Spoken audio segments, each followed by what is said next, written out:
Welcome to our cover interview with EMCC President, Dr. Riza Kadilar. Welcome, Dr. Kadilar. Thank you so much for your time. I'm really pleased to host you here.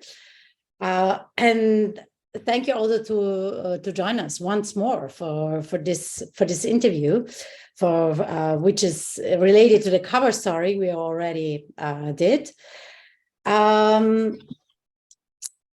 For those who don't know you, can you tell us a little bit about yourself in the profession, where you're at the moment? Yeah, just out of the moment. How would you introduce yourself? Cristina, good morning, and thank you for the opportunity. You know, I just said before we started the recording, this is not one of my best days, okay? There's nothing wrong with it. But I'm perfectly feeling like disoriented, disorganized, whatever, because I've been there are so many holidays in April in different parts of the world, and I've been kind of keeping up with them with different travels and everything. And I'm going to another travel tomorrow, so I'm just in between places. I'm based in Amsterdam. I'm originally from Turkey, and I have different hats. This is my character, okay? So I can't really stick to one thing. And I can't even stick to living in one city, I discovered. So I like diversity in my life. And that brings me to dealing with different constituencies, different issues, different priorities. One of them, and maybe the most of the one that I paid the most attention, and it's the most meaningful for me, is the EMCC work, coaching, mentoring, my own coaching, mentoring school, my own practice, but also the role I play for the community is kind of, leading some of the core issues that we're going to talk going forward. So today, I'm in between travels. I'm a bit kind of disorganized. There are so many things in my head. Some of them conflicting, but here I am. So this is a part of me that people don't necessarily see every day on these videos and everything. So well done. Okay, yeah, and I think this is how it should work, not being too formally, and also taking things out of everyday life, because this is life. Yeah. It's what happens when we are planning many things. So what you were saying leads me to one question. Having a bank management background, what led you to coaching and mentoring? How did you find this entrance to this world of coaching and mentoring? That's an excellent question in the way, it's linear. We tend to assume in the life we lead, like things should follow one after each other. But in my example, for example, is more holistic. So I've been a banker for almost 30 years, but I've been in the leadership development for almost the same time. So since just the days when I started my career in the banking, I also discovered this NGO world, the leadership development and everything. It was an organization called Junior Chamber at that time. And there I also discovered the importance of human capital development. So my very first training company that I set up as I was a shadow director, okay, because I'm a banker. It's a kind of like schizophrenic, isn't it? Like to do life, whatever. But on one hand, I really enjoyed having this impact through, because I never done retail banking. I was always on the wholesale investment bank, big projects, big impact, blah, blah, this kind of stuff. So on one hand, I did this in my life for almost 30 years. I'm still doing that, advising companies on that. Governance, I was also kind of serving as a company secretary for a UK PLC. I was the general manager of that bank, small bank, but still PLC, okay, in UK, whatever. But at the same time, I always had my it's maybe the personality. I like to kind of discover more about how to touch people, how to understand their lives, and this kind of reflecting on them to understand myself. Because, I had a happy childhood, but nothing, of course, was perfect. So there were many conflicts, and those conflicts kind of made me who I am. But then they also become a kind of burden in my life if you don't really get in peace with them. So they kind of drag you down. So coaching, mentoring, the whole idea of this leadership development and everything I discovered in the psychology domain And since 98, I would say, I was also developing this parallel. So from one end, I was kind of earning money and I was spending here. So that was kind of both going together. So I truly enjoyed and I found a way to combine the two. So I've never been a kind of an excellent leader or whatever, so I can't claim. But in my even my banking career, I don't remember anyone really complaining about how difficult it is to work with me. So it was kind of maybe Wow, that's a wonderful thing. Well, that's a wonderful thing. And how did your journey start with EMCC? How did you decide? Coincidence. So Coincidence? I got into the coaching world when I was in UK, as I mentioned, 2003, whatever. So I did some coaching training. So I was using it as a kind of tool for a as professional, as a banker, whatever. So then came 2008, 9, 10, whatever, this financial crisis. I was based in Turkey, working for a French bank at that time, their general manager in the country, and there was nothing to do. So, the whole financial crisis was so bad in other parts of the world, and Turkey being a kind of small part of this bank, they said, stop, we don't want headache. So everything doing you're good, but don't do. So we need to sort out the mess first, and we'll come back to you. And what to do. So then I convinced them to pay for my advanced level, studies in coaching, again in UK, and they said, "Okay, just keep yourself busy." And I think the second module, I was traveling from Bodrum, our summer house, to Scotland, where this training is about, where was based. And my daughter, kind of teenager at that time, quite young, maybe 10 years old, whatever, had a very nice friend, a British, lovely daughter of another family. And one led to another, and I started talking to her mom, who happened to be a prominent HR leader, not only in the country, but also in the region and everything. So, and like when I said, I'm just going from this heat, beautiful summer place to Scotland, rainy, blah, blah. So she said, I know someone. And that someone has established EMCC in Turkey. And the way you approach things and to combine leadership in business and coaching and everything may be of interest for you. So, Tim Bright, I met Tim later, and Tim explained me about, what they did, blah, blah, with EMCC. And the funny thing, all of them who set up, they had different things, priorities in their life, and they decided to close it down. So in 2010, I told them, I can help you because I have this experience in the NGO world, whatever. And suddenly I found it on my lap. So they said, you want to help? Just take care of it. So just I go and do it. I started my discovery at EMCC as the de facto president of a kind of closing down organization, but a pristine, very nice, very prestigious organization in the country. It's a small one. Then, with all the things we did with the business world, with all the NGOs and with all the, center of it, we created this platform where people can talk human capital development issues. So we didn't really focus on just practitioners, because at EMCC, we are pretty inclusive in the way we define our membership. So we are, of course, here for practitioners, but also for the beneficiaries of coaching, mentoring, and supervision. And of course, the academicians. So when we apply this inclusive approach over the, first, I had 2 or 3 mandates, fragmented, whatever. So we became one of the largest organizations in the whole EMCC world. And that kind of was a unique and good experience for me. So that's how I got into the EMCC without knowing what it is, just coincidence. But more I discover and more they discover me. So there was a kind of natural fit in the approach, the inclusive approach and everything. So even though I wasn't a full-time practitioner, they accepted me as their president. And one thing led to another. And it's been more than a decade now I'm around. Not in Turkey, though, like for the last 5-6 years in the international. Oh, wait, wow. That sounds long like story. So you ask me morning time, so I give you the full story, okay? Oh, that's wonderful. No, I love it. And what's coming up to my mind, and also maintaining here a fluent conversation and interview. I would be curious, what's your aim now that you're EMCC president, with all the things you're doing, people you're meeting, and speeches you're holding? What's your aim for EMCC, and what would you tell coaches outside why to join this organization?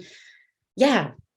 So what's the In fact, you asked so many questions, so yeah, I will pick excuse me. the ones I like. That's Don't my worry. Italian blood, you know. If I'm also a Mediterranean, people are always asking, talking, Yeah, loving. yeah, However, exactly, yes. exactly. But let me start. What really makes me motivated here. Yeah. As I said many times, it's a bit weird thing to say, but I'm not here for coaches or mentors. They're all Mm-hmm. grown-ups and they can deal with their whatever problems and ambitions and everything. I'm Mm-hmm. here for coaching and mentoring. Our work needs our attendance because it's a very young profession. It's relatively long-lasting practice, but the way it is defined, turning into a kind of profession, is quite recent. So we are at early stage of a practice that's already proven to be useful for everyone in today's world, especially with this information technology to whatever to the new episode is. When even the Ursula von der Leyen, the European Commission, defining their main goal as to create an inclusive society, Mm-hmm. cope with climate challenge and digital transformation, never-ending story of change, never been so fast, never be again so slow. So we are kind of stretched and how to cope with all this. So this is the main theme. And coaching and mentoring is maybe the best practice to really enhance the personal effectiveness. We Mm-hmm. all kind of uh, torn apart, isn't it, with so many different forces around us. And Mm-hmm. keeping our personal effectiveness is a challenge. So that's why more we invest in coaching and mentoring as a work, as a field, as a Mm-hmm. practice, and more we make it available for a larger population, I think we will really help creating a better future. So Mm-hmm. my ambition at the EMCC is, it's already proven. So EMCC, whatever we did in the past, is evidence-based. All the offerings we have, like supervision, lifelong, um, the continued professional development approach, our standards for team coaching, our standards for whatever we offer, the programs, we also accredit programs. They're all solid. The Mm-hmm. problem, our reach was kind of limited. Now, for the last 6 years, I think our reach really increased a lot, 10 times or whatever in some fields. Numbers are great, but not good enough, because given this 8 billion people in the world, and I don't know how many billion companies existing there, or the other NGOs and everything, there is still a very long way to go. So that's why what really makes me excited here is to really to contribute to this work that will be useful, because on one hand you can use it as a kind of performance enhancer. That's okay, but you can also use it for decreasing the cost you pay to the life you lead. We all pay Mm-hmm. with some sort of a price, psychological, whatever price, for the life we lead. And Mm-hmm. knowing this reflective practice, I call all of them reflective practice, helps, really helps. So having these billions of people who are not still there yet, we have a big challenge, and Mm-hmm. we are the ambassadors for this kind of the idea. So that's why I feel motivated at EMCC. Whether people should join this organization or not, that's the last question you asked. I'm agnostic, because if they believe there is value being a part of this community, Yeah. of course they are welcome to join us as a member. But they can be a part of our community, not necessarily being a kind of member. So, today things did change. This membership organizations was the thing from the last century. Now with all technology and everything, yeah, it's more than this. It's really more than this. It's paying a membership fee and voting who's going to be your next blah blah president. Doesn't really make sense, like for the young people. So for them, it's like being together, co-creating the future, having the like-minded people around, or maybe finding your maybe next partner, solution provider, or whatever you name it, or client. This is the platform. This is the place to be. So whatever kind of works for them, I will definitely invite everyone to have a close eye on what we do, and it's up to them how to position themselves. But even though I say so, our membership numbers grew more than 4 times. We used to be like less than 4,000. Now we are about 15,000, whatever. Just pre and after COVID. Okay, so there's a certain center for attraction now in many countries, not in Europe though only, in Latin America, China, Asia Pacific, and North America. We are growing like crazy. That also puts some stress on the organizational, of course, capabilities. But there's a certain, I think, benefit people do see in joining this club, I would say. Absolutely, it is. And how is the relation between EMCC and ICF, the International Coach Federation? Very, very, very cordial, very supportive, very, we kind of love each other.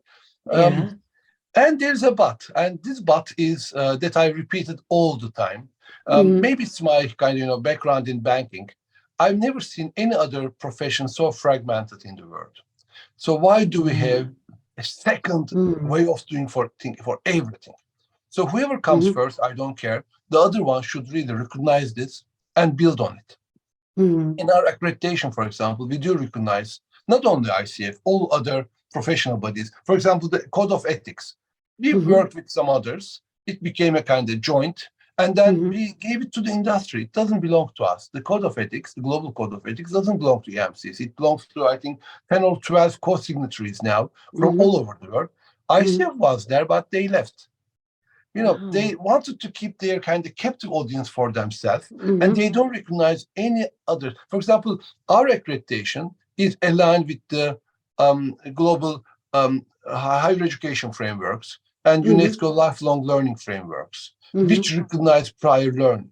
So when you recognize the prior learning, you don't ask people to start from scratch, from zero, but you allow them to bring their experience and to reflect on their experience. So this is how it works in universities, in academia, in companies, everywhere. Except the prior approach, and this is the approach of ICF, they don't recognize any other prior learning or other, accreditation and everything, which kind of puts some stress in our relationship because we still stay fragmented. For example, supervision. We did a 3-year research, like 5, 6, 7 years ago, put in place a supervision framework and then standards and accreditation. And there have been a kind of pretty large number of people in the world who have been following this. It's not perfect. It's open for, of course, improvements, like any research. And ICF, rather than starting from this, they want to take their own research from scratch to come up with their own kind of accreditation. For financially, it makes sense for them, so they make more money. We don't care about money. But at the end of the day, it really kind of undermined the profession. The same for team coaching. We did a 2-year study with 500 top leaders all over the world to come up with certain standards. And then ICF said, we're going to have our own team coaching.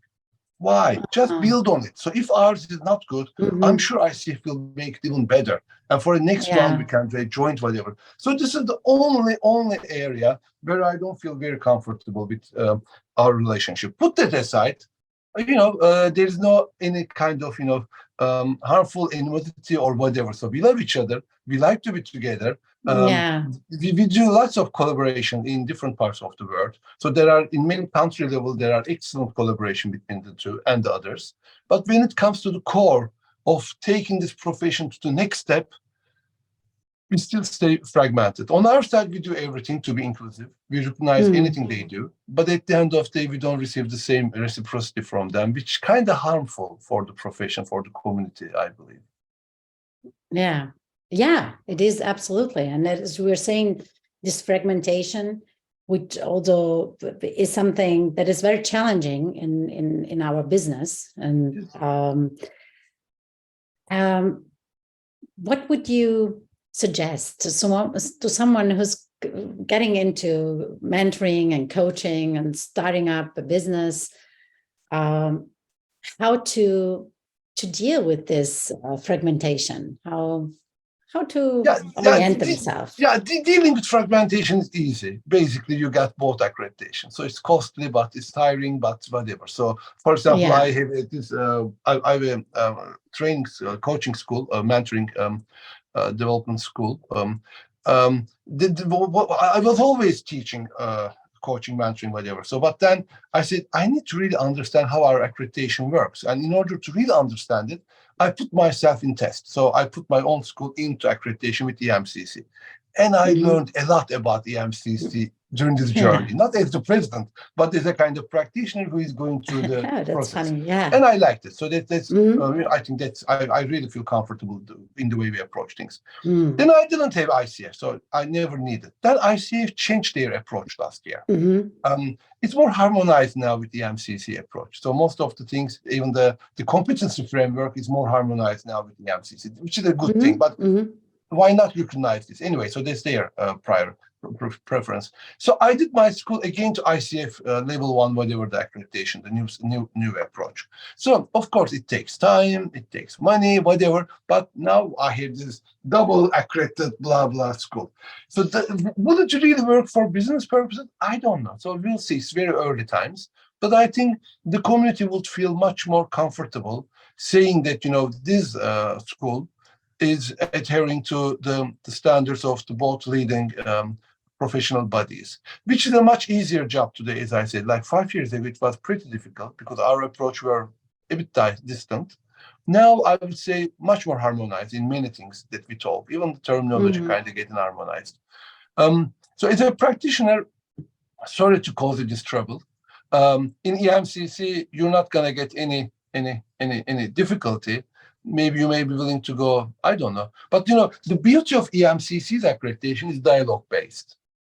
So when you get into an accreditation with EMCC, you learn a lot about yourself, about your school, about the way you approach things, because it's all dialogue-based and it's reflective. My experience with ICF is more like box ticking and very clear, very understandable, but you need to kind of build all the boxes together, then you create the whole thing, which is more kind of descriptive, I would say. But kind of easier because you fill it in and this is who you are. If they don't like, they tell, but if they like, that's okay, the box tick. In EMCC, you have to kind of go through this, dialogue, which is very useful, but also kind of takes some time because you need to kind of really reflect on the way you do it. We always ask, how do you know what you know? How to ensure your quality? Because in our accreditation, we ask for external verification, third-party quality assurance. So these are kind of weird for practitioners, but for universities, they love it because that's the way they've been always designed. So my advice to practitioners, don't bother with it too much. Things will kind of evolve gradually, but at the same time, use it for your own purpose. In the way you believe it's fit. BMC more, I think, for your own development.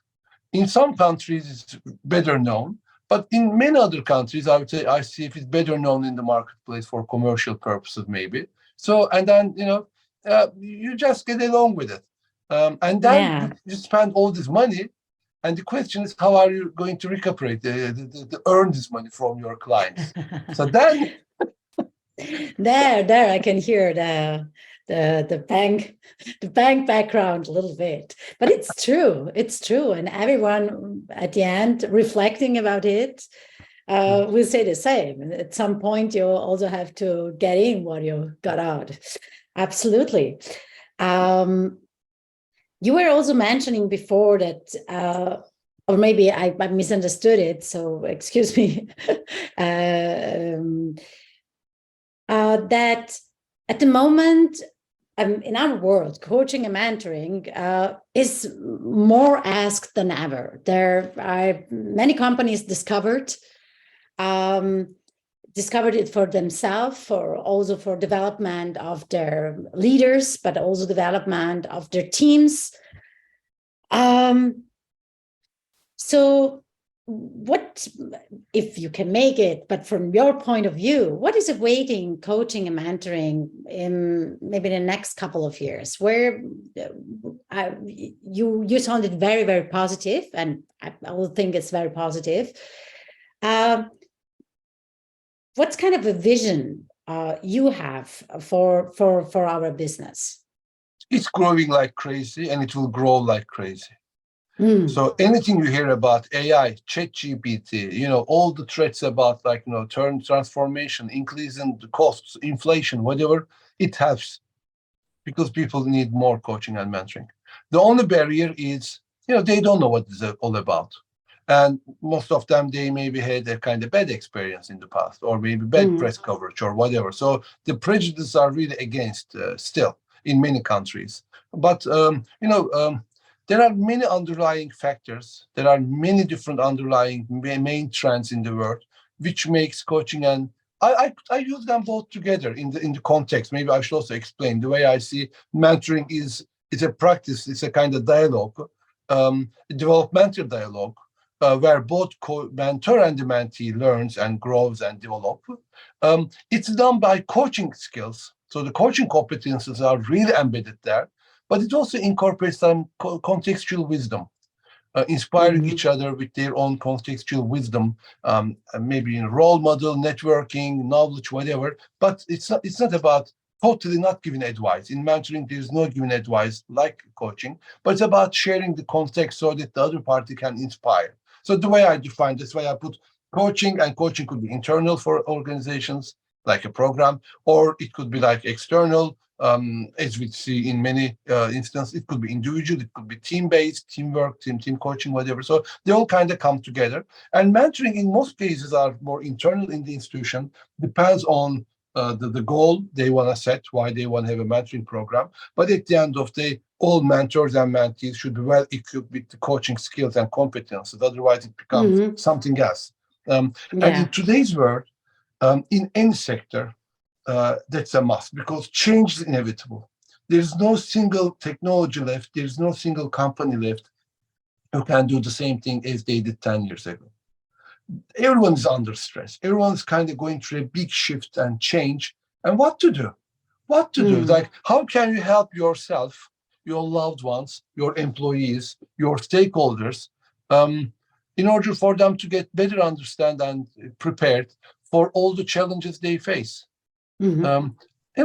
Coaching, especially knowing about coaching, is a great thing. In my school, for example, I never claimed that we train the best coaches. Who is the best coach? I have no idea. But we claim to bring about the best coaches, best mentees. Because when the beneficiary is all about, knows all everything what we're talking about here, they will make the best use of their coaches or their mentors. So that's the focus I have. So that's why I think going forward, this practice with technology or without technology, and we can debate many things. At the end, it's growing industry. It will be more and more demand coming, but of course there are more and more people also joining the bandwagon. So at the end of the day, in terms of business, competition is also increasing. Not necessarily the market is increasing in the same speed as the practitioner numbers are increasing, maybe, I don't know. So it's not a practice to make money. What I kind of share with everyone I know in this business, you are good at something. You are definitely good at with something, your prior life, academic or corporate or entrepreneur, whatever. Just add coaching skills and a mentoring approach and convert yourself into a better version of yourself by embedding those in your offerings. So rather than go to the market like I'm an executive coach, maybe you are an expert in some field and use executive coaching to make it more efficient. So in that way, maybe without knowing, we are really addressing a very much larger market. We shouldn't really kind of stick ourselves that I do coaching. It's not. It's a kind of a toolbox that we can use for different purposes. So that's why I advise everyone to get to know better about the coaching and mentoring skills and approach and attitude and techniques and everything. But then don't put yourself in a box. You don't have to fit in.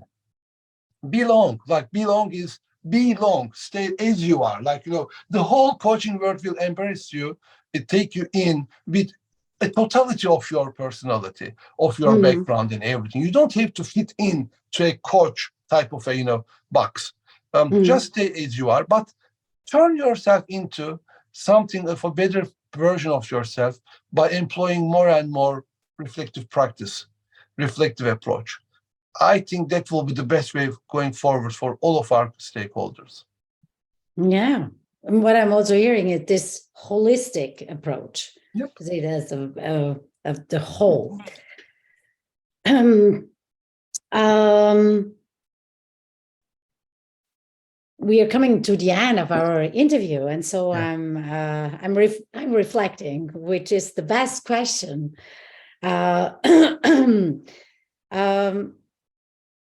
And you were saying so many things that are so inspiring, and also I'm starting to reflect while you're speaking. So maybe something from today's life. You said you were traveling a lot at the moment, and you came yesterday home back to Amsterdam, right? And so how does your day today look like? Yeah. Yeah. I can't really describe my day. Every single day is different. And I like it that way. I like it that way.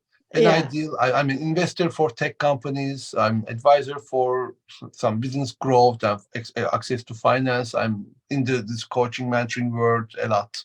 And I have also my own curiosity. For example, I've just finished writing a book on inclusion. It's with the editor. I wrote it in Okay. Turkish, so if it works well, I can translate in other languages. Oh, But let's see how please. it goes. Um, the problem, or what makes me really wonder, I'm not an inclusive guy. So whoever says I'm inclusive, it's very, very, very big claim, because everything that's been built in anthropologically, culture-wise, society-wise, and personal-wise, I'm kind of hardwired to exclude many things in my life in order to kind of, feel better or perform better, whatever. And I know, after my research also, I'm fully convinced that excluding things doesn't serve us. Um, for example, this AI and machine learning. Once we populate the whole information domain with um, certain patterns, then we create a kind of a prison to ourselves in the future. Because once the machines tell us what to do, garbage in, garbage out. So we'll end up with a very excluding society, which will be a terrible society for many of us. Just on the other side, um, you know, with all the technology available, we are not in a race. We are not in a kind of competition. Um, Even when I was a student, you have to be like tall in order to go to basketball team. You have to be good with English in order to go blah blah. You have to be good with math in order to go. Today, you just put whatever the software you need, and then you become good. So why to bother? So, and then inclusion is a feeling, is not a box ticking exercise. People are kind of really discovering the importance of diversity. That's great. So, but it's a box ticking exercise. You just create the parameters for your diversity, and then you create a diverse team. Then disaster. Because what we need is a kind of diverse perspectives with an inclusive feeling. So I should be allowed to say what I think, what I feel, how my background story, backdrop stories, how I'm affected with all the changes and everything, and I should receive the respect. But even definition of respect is very challenging, because one generation to another, the definition of respect also changes, or maybe from one culture to another it changes. So all my travels, even though I'm mostly in Europe nowadays. So I did a US trip, I did a China trip, whatever in the recent past, but nowadays in 23, I'm mostly in Europe. And even within Europe, there's this diversity, and diversity comes with some sort of exclusion. And I noticed this. And my travels kind of always question in my mind, do we really want to have an inclusive society? The answer is yes. But how to reach that is a challenge. Because every single privilege we have, every single unbiased, behavior that we have, whatever prejudices we have. So I travel, and I used to travel to, have fun with friends, or to discover new, cities. Or now I kind of enjoy staying a bit silent and read between the lines about, how different cultures communicate. And when I say culture, I'm not talking about national cultures. I'm like cities, families, smaller culture group, whatever, and how we can kind of read what's included, what's not included, what's in the way of inclusion and everything. So my travels are still enjoyable. Yeah. even though they kind of distract me from my daily work. But my daily work is so diverse, so it shouldn't really bother. But Yeah. sometimes I put too much stress on me. So too many things on my plate. When you work for a company, it's easy because you have a certain barrier. Okay, so you have to stay within the certain Some barrier. limits, yes. Now I don't work for it. My only boss are my wife and my daughter. So like I'm free to put any other burden on my plate, and that's sometimes Yeah. too much. I should start to learn how to say no to myself. I can easily say no to others, but I find it very difficult to say no to myself. So I'm working on it. I think that's a long answer to your No, it's beautiful. big It's question. very human, you know, it's very human. And I'm reading in the background, live boldly, love loudly, play as often as you can. Is this the message you want to throw out? Uh, the reason it is there, you see that now the reflection moved here. But most of my like here, there's a reflection. But Yeah, this is the glass thing, and then there's the windows here. So yeah, I used it as a kind of stopping the reflection from the sun. There's no sun really, but if there's sun, there will be yeah. reflection. So the main purpose of this flyer is practical, okay? But Oh, but what is it's such written a there? good But what message. is written there? It's um, Yeah. it's not really a message, but it's more like I don't know. You see, this is the Japanese with Chinese characters, and that kind of reminds me that this Western way of thinking has a lot to learn from the Eastern way of thinking. Rather Mm. than sustainability, maybe we should really focus on harmony. And when we focus on harmony, there's a lot that we can learn from these holistic cultures. And and the message really goes well with me. I like playing. I'm a kind of player. So I like when I see things as a game, I feel better with them rather than challenge. Game is good for me, and laughing is, I think that's the best thing we can do. Yeah. Especially when things are getting tough. Let's laugh. So it doesn't change anything, but it is inside of me. Something is different when Yeah. I laugh. So that's Beautiful. why the message is not for you, it's for me. I like it. It's very practical. The reason it's Well, there. I love it So too. don't take it too I saw it and seriously. I'm loving it. It's beautiful. Thank you. Thank you. Thank you. Yeah. It's Yeah, I like it. beautiful. Yeah, exactly. Exactly. So, Dr. Kadilar, I don't want to challenge more of your time, and I'm so grateful for you to have been here for this interview. I will close now the recording. It's fine. Bye bye. Bye.